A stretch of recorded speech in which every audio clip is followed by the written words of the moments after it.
तुषारच्या अस्थि विसर्जनासाठी नाशिक येथील पवित्र पंचवटी येथे आलो.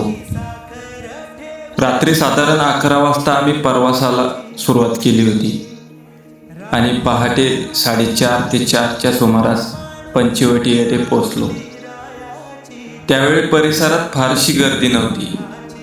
सर्वत्र शांतता वातावरण होते. आम्ही जवळपास 8 जण आलो होतो. आमच्यासोबत लखन, अश्विनी, मामा, शिव, दीदी आणि इतर नातेवाईक होते. तुषारच्या अस्थी लखन यांच्याकडे होत्या. पंचवटी येथे पोहोचताच सर्वजण गाडीतून खाली उतरले, कारण आम्हाला तुषारच्या अस्थीचे विधीपूर्वक विसर्जन करायचे होते.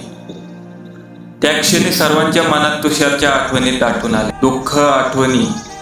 पंचवटीमध्ये सर्वांनी पवित्र गोदावरी नदीत स्नान केले. त्या पवित्र जलस्पर्शाने मन प्रसन्न झालं होतं आणि वातावरण भक्तिमय बनलं होतं.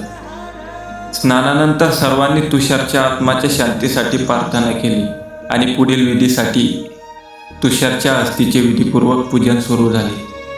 अत्यंत दुःखी मनाने आणि अश्रूंनी भरलेल्या डोळ्यांनी आम्ही सर्वजण त्याला अंतिम श्रद्धांजली अर्पण करत होतो.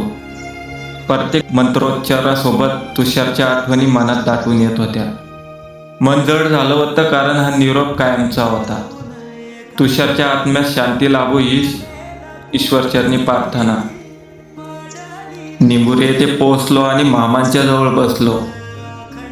त्यांना पाहताच त्यांचे मन आतून कुठेतरी पूर्णपणे तुटलेले असल्याची जाणीव झाली, कारण त्यांनी आपल्या एकुलत्या एक लेकराला गमावलं होतं.